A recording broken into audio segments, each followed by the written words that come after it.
Sir నిన్న షర్మిల గారు ఒక నడుములోతు నీళ్ళలో దిగిన వీడియో ఇప్పుడు సోషల్ మీడియాలో వైరల్ అవుతుంది సార్. ఇప్పుడు చాలా మంది ఎలా మాట్లాడుకుంటున్నారు అంటే ఒకప్పటి పవన్ కళ్యాణ్ గారి రోల్ ని ఇప్పుడు షర్మిల గారు ప్లే చేస్తున్నారా అని అంటున్నారు సార్. మరి నిజంగా పవన్ కళ్యాణ్ గారు రోల్ ప్లే చేస్తున్నారా? మరి అక్కడ నీళ్ళలో దిగిన తర్వాత కూడా చంద్రబాబు గారిని కాకుండా జగన్మోహన్ రెడ్డి గారిని విమర్శిస్తుంది ఎందుకంటారు సార్? దీని గురించి ఏం చెప్తారు? ఆల్రెడీ ఈ విషయం మీద వేరే రకంగా మాట్లాడుకున్నాం. ప్రజెంట్ కొన్ని డెవలప్మెంట్స్ జరిగినాయి మనం మాట్లాడుకున్న తర్వాత. సో ఈ నేపథ్యంలో అసలు షర్మిల రోల్ ఏంటి, ఆమె ఎలా పనిచేస్తుంది అనేది, షర్మిలకి జగన్కున్న ప్రజెంట్ సిచ్యువేషన్ ఏమిటి, ఫ్యూచర్ ఎలా ఉండొచ్చు, అట్లాగే ఆమె ఒకప్పుడు పవన్ కళ్యాణ్ రోల్ ఇప్పుడు ప్లే చేస్తుందా అనేది మనం మాట్లాడుకుంటే ఖచ్చితంగా ఆలోచిస్తే, మనం జాగ్రత్తగా పరిశీలిస్తే ఖచ్చితంగా పవన్ కళ్యాణ్ రోలు షర్మిల ప్లే చేస్తున్నట్టే కనిపిస్తుంది. పవన్ కళ్యాణ్ రోల్ ఏంటి అసలు? పవన్ కళ్యాణ్ జగన్ ప్రతిపక్షంలో ఉన్నప్పుడు, చంద్రబాబు అధికారంలో ఉన్నప్పుడు పవన్ కళ్యాణ్ ఎప్పుడు కూడా చంద్రబాబును విమర్శించేవాడు కాదు, జగన్నే విమర్శించేవాడు. అట్లాగే ఈ ప్రజల తరపున జగన్ ఏదన్నా పిలిపిస్తే ముందే ఇతను వెళ్ళిపోయేవాడు. పవన్ కళ్యాణ్ వెళ్ళిపోయి దాన్ని డైవర్ట్ చేసేసేవాడు. అంటే ఆ మైలేజ్ జగన్కి వెళ్లకుండా తను చూసుకునేవాడు. ఇటువంటి అంటే చంద్రబాబు పరోక్షంగా పవన్ కళ్యాణ్ ఉపయోగపడుతూ వచ్చాడు. ఇప్పుడు అధికారంలో చంద్రబాబు అధికారంలో ఉన్నప్పుడు, ఆ తర్వాత ఇంకా జగన్ అధికారంలో ఉన్నప్పుడు ఇంకా తెలిసిందే విపరీతంగా జగన్కి వ్యతిరేకంగా పవన్ కళ్యాణ్ ఎలా ప్రవర్తించాడో చూసాం. దానివల్ల పవన్ కళ్యాణ్కి మైలేజ్ వచ్చింది బ్రహ్మాండంగా. ఆయనకి ప్యాకేజ్ వచ్చిందా లేదనేది ఎవరికి తెలియదు, కానీ ఆయనకి అప్పుడు కూడా ఏంటంటే అందరూ కూడా ఆశ్చర్యపోయారు. అధికారంలో ఉన్న చంద్రబాబును వదిలేసి ప్రతిపక్షంలో ఉన్న జగన్ని ఇతను తీవ్రంగా వ్యతిరేకిస్తాడేంటి అనేది అందరూ కూడా అప్పట్లో ఆశ్చర్యపోయేవాళ్ళు. ఇతను అప్పటి నుంచే ఇతనికి ప్యాకేజీ అనేది పేరు పెట్టారు. సో ఏదేమైనా అతని పవన్ కళ్యాణ్ స్ట్రాటజీ అనేది అతనికి అయితే ఫైనల్గా హెల్ప్ అయింది రాజకీయంగా. సో అందువల్ల ఇప్పుడు షర్మిల కూడా అదే రోల్ ప్లే చేస్తుంది. ఎందుకంటే షర్మిలకి నెంబర్ 1 ఎనిమి ఎవరు? జగన్. కాబట్టి జగన్కి వ్యతిరేకంగా ఏ ఆపర్చునిటీని షర్మిల వదలట్లేదు. మామూలుగా ఎన్నికల వరకు ఆమె ఉంటుందేమో, ఎన్నికల తర్వాత ఈ ప్రభుత్వం వచ్చింది కాబట్టి, ఎన్డీఏ ప్రభుత్వం అనేది కాంగ్రెస్కు దేశంలో ఎనిమి కాబట్టి ఈమె కూడా అలాగే బిహేవ్ చేస్తుంది అనేది చాలామంది అనుకున్నారు. కానీ ఇంకా రెచ్చిపోయింది. జగన్ మీద విపరీతంగా మాట్లాడుతుంది. ఏ పని చేసినా జగన్దే తప్పు అంటుంది. ఈ ప్రభుత్వాన్ని ఊరికో ఒక మాట అంటుంది తప్ప ఫోకస్ అంతా జగన్ మీదే ఉంది. అంటే వైసీపీ వాళ్ళు చెప్తున్నట్టుగా చంద్రబాబును పూలతో కొడుతుంది, జగన్ ఏమో రాళ్లతో కొడుతుంది.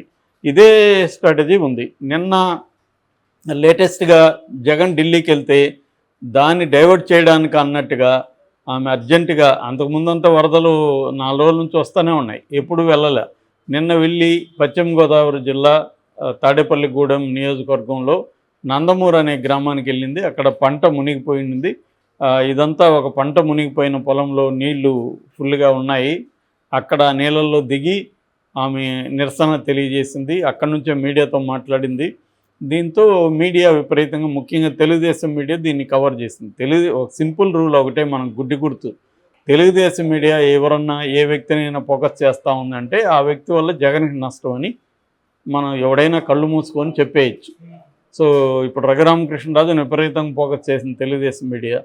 రఘురామకృష్ణరాజు వల్ల ఎవరికి నష్టం? జగన్కి నష్టం. లేటెస్ట్గా కిరాక్ కార్పిన అతను అతన్ని ఎందుకు ఫోకస్ చేస్తుంది? జగన్ తిడుతున్నాడు కాబట్టి. లేకపోతే అతన్ని పట్టించుకుంటారా వీళ్ళు? అతను యూట్యూబ్ ఛానళ్ళకి ఎక్కువ అతను. అలాంటి వాళ్ళని main stream media, Telugu Desam media ఎందుకు పట్టించుకుంటుందంటే అతని వల్ల జగన్కి నష్టం అని. అంతకుముందు జడ శ్రవణ్ కుమార్కి విపరీతంగా మైలేజ్ ఇచ్చేది, అతను రివర్స్ అయ్యేసరికి అది పక్కన పెట్టేసింది. క్లియర్గా గుర్తు ఏంటంటే తెలుగుదేశం మీడియా ఎవరినైనా ఫోకస్ చేస్తుందంటే వాళ్ళ వల్ల జగన్కి నష్టం అని కళ్ళు మూసుకొని చెప్పేయచ్చు. అలాగా ఇప్పుడు షర్మిల అని తెలుగుదేశం మీడియా ఫోకస్ చేస్తుందంటే అర్థం ఏంటి? షర్మిల వల్ల జగన్కి నష్టం ఉంది, దీనికి మనం మైలేజ్ ఇస్తే మనకి వెళ్ళిపోతుంది. అది నేనేమి తప్పనట్లేదు. ఇప్పుడు అందరూ మీడియాలు ఇదే చేస్తున్నారు, వాళ్ళు ఎఫెక్టివ్గా చేస్తున్నారు. తప్పుల గురించి మాట్లాడలే, ఏం జరగబోతుందో చెప్తున్నా, నేను ఏం జరుగుతుందో చెప్తున్నా. ఇక్కడ మనం జడ్జిమెంటల్గా నేను మాట్లాడట్లేదు. ఎందుకంటే ఎవరిది తప్పు ఎవరిది ఉప్పు అని చెప్పే పరిస్థితి వాళ్ళు అందరూ ఒకటే. ఇక్కడ ఎవడి సామర్థ్యాన్ని బట్టి వాడు బిహేవ్ చేస్తుంటారు అంతే. ఇక్కడ ఏ పొలిటికల్ పార్టీలకి తేడా ఎసెన్స్లో కానీ ఏమి లేదు, అసలు ఐడియాలజీ అనేది ఏమి లేదు. ఎందుకంటే ఒక పొలిటికల్ పార్టీలో మెయిన్ నాయకులంతా కానీ మనం లిస్ట్ వేసి ఒక 50 మందిని చూస్తే వాళ్ళు ఒక 10 ఏళ్ళుగా ఒక పార్టీలో ఎవడు ఉండట్లేదు. ఏ పార్టీ అధికారంలోకి వస్తే ఆ పార్టీ షిఫ్ట్ అయిపోతున్నారు. సో అందువల్ల ఎవరికి ఇక్కడ పొలిటికల్గా ఐడియాలజికల్గా కానీ లేకపోతే ఇంకోటి కానీ వాళ్ళకి ఏమి ఉండవు. అధికారమే వాళ్ళకి పరమావధి. అలాగా ఇప్పుడు షర్మిల ముందున్నది కూడా ఆమెకు తను ఎట్లా రాజకీయంగా గ్రో అవ్వాలనేది ఆమెకున్న కర్తవ్యం. దానికి కాంగ్రెస్లో ఉంది. అది కుదరదు అనుకుంటే ఆమె కాంగ్రెస్ నుంచి కూడా బయటకు వస్తుంది. అదేమి కాంగ్రెస్ మీద ఆమె ప్రేమేం లేదు. కాంగ్రెస్ మీద కాంగ్రెస్ అభివృద్ధి కోసం ఆమె పనిచేయదు.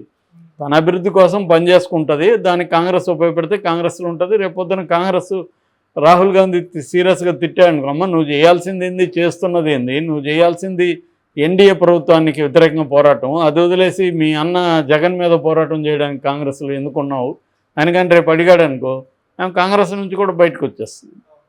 క్లియర్గా షర్మిల అజెండా కానీ గోల్ కానీ ఆమె జీవిత లక్ష్యం కానీ తనకి ఇంపార్టెన్స్ ఇవ్వని లేకపోతే తనకి ఆస్తిలో వాటా ఇవ్వని జగన్ను నాశనం చేయాలనేది ఆమె కంకణం కట్టుకునింది. దాని వైపున ఆమె పనిచేసుకుంటూ వెళ్తుంది. అందుకని ఆమె జగముండి ఆమె ఎవరి మాట వినదని విజయమ్మ కూడా వదిలేసింది అనేది కూడా చాలామంది వీళ్ళ ఫ్యామిలీ బాగా తెలిసిన వాళ్ళు చెప్తుంటారు. సో మామూలుగానే రాజారెడ్డి లక్షణాలు ఆమెకు వచ్చారు. రాజారెడ్డికి కూడా ఈ మొండితనం ఉండేది, అదే వచ్చాయని. రాజశేఖర రెడ్డి కొంత ఫ్లెక్సిబుల్గా ఉండేవాడు. జగన్కి ఈమెకిద్దరికి ఇలాంటి మొండితనం వచ్చాయని జగన్ కూడా రాజకీయంగా కొంత ఫ్లెక్సిబుల్గా ఇప్పుడు మారడం మొదలుపెట్టాడు. సో ఈమె ఆ మొండిగానే ఉంది. అంటే తనకి కక్ష జగన్ మీద ఉంది కాబట్టి దాన్ని తీర్చుకునే పనే చేస్తుంది. ఆమెకి పవన్ కళ్యాణ్ ఆదర్శం కావచ్చు, ఎందుకంటే జగన్ చేయాల్సిన ప్రతిపక్ష పని ఆమె ప్రధానంగా తీసుకునింది. దాంట్లో కూడా జగన్నే విమర్శిస్తుంది. నిన్న అక్కడికి వెళ్ళి పంట నష్టానికి దీనికంతా కారణం జగనే అని విమర్శిస్తుంది. ఒక మాట వీళ్ళని అనలేదా అంటే అన్నింది ఖచ్చితంగా. వీళ్ళు పంట నష్టానికి పరిహారం ఇవ్వాలి, 40,000 ఎకరాల్లో ఈ నియోజకవర్గంలో పంట నష్టం జరిగింది, దీనికి చంద్రబాబు ప్రభుత్వం పరిహారం ఇవ్వాలని ఒక మాట మాట్లాడింది. అట్లాగే మళ్ళీ సేమ్ రికార్డ్ వేసింది. ఇక్కడ రేవంత్ రెడ్డి రైతు రుణమాఫీ చేస్తున్నాడు, ఇక్కడ కూడా చేయాలనింది. నిజానికి నేను మొన్న కూడా చెప్పా, చంద్రబాబు ఇవ్వని హామీని ఈమె నెరవేర్చమంటుంది. ఆయన ఇచ్చిన సూపర్ 6కి దిక్కులేదు, అక్కడ దాని గురించి మాట్లాడట్లేదు ఆమె. సూపర్ 6 అమలు చేయట్లేదు అనేది నిలదీయాలి కదా ఆమె, అదేమి చేయట్లేదు. నిన్న లోకేష్ కూడా తేల్చేశాడు కదా, తల్లికి వందనం స్కీమ్ పథకం అనేది నెక్స్ట్ ఇయర్కి చేస్తామని. దాని మీద ఆమె మాట్లాడాలి కదా, తల్లుల తరపున మాట్లాడలేదు. ఈ దాదాపు 400 విగ్రహాల పైన పగలగొడితే దాని గురించి ఆమె మాట్లాడట్లేదు. అంటే క్లియర్గా ఆమె టార్గెట్ జగనే. అయితే ఇక్కడ అందరికీ వచ్చే డౌట్ ఏంటంటే, సరే ఆమె టార్గెట్ని మనం అర్థం చేసుకోవచ్చు. ఆమె లక్ష్యము జగన్ని నాశనం చేయడం కాబట్టి ఆ రకంగా పనిచేసుకుంటుంది. ఎవరైనా వాళ్ళకి ఏం కావాలో ఆ వైపుగానే పనిచేస్తారు అందరూ. ప్రజలు అనేది ఒక సాకు మాత్రమే. ఇక్కడ ఎవరు ప్రజల కోసం పనిచేసే రాజకీయ నాయకులు లేరు. అందరూ కూడా తమ కోసం పనిచేస్తారు, అవసరమైనప్పుడు ప్రజలను వాడుకుంటారు. సో ఆ రకంగా ఆమె కూడా పనిచేస్తుంది. ఇప్పుడు ఏమన్నా జగన్కి ప్రజల కోసం ఢిల్లీ వెళ్ళాడా? లేదు. తన కోసమే, తన ఉనికి కోసం, తన సేఫ్టీ కోసం, తన రాజకీయ వర్తమానం భవిష్యత్తు ఈ రెండింటి కోసమే జగన్ వెళ్ళాడు క్లియర్గా. సో అలాగే షర్మిల కూడా తన రాజకీయ భవిష్యత్తు కోసమే ఆమె చేస్తుంది, దాంట్లో తప్పులేదు. కాకపోతే ఇక్కడ కాంగ్రెస్ ఎందుకు ఆమెను అలో చేస్తుంది? ఒక పక్కేమో ఢిల్లీకి వెళ్ళినప్పుడేమో ఇండియా కూటమిలో 8 మంది, దాదాపు 8 పార్టీలు జగన్కి సపోర్ట్ చేశాయి, జగన్కి అక్కడ సపోర్ట్ చేశాయి. ఇంపార్టెంట్ పార్టీలు అన్నీ కూడా, ఆపు వెరీ ఇంపార్టెంట్ పార్టీ ఇండియా కూటమిలో, Trinamool Congress important party, Akhilesh Yadav important party, Shiv Sena Uddhav ఠాకరేది, జేఎంఎం ఆల్రెడీ అధికారంలో ఉంది జార్ఖండ్లో కాంగ్రెస్తో కలిసి.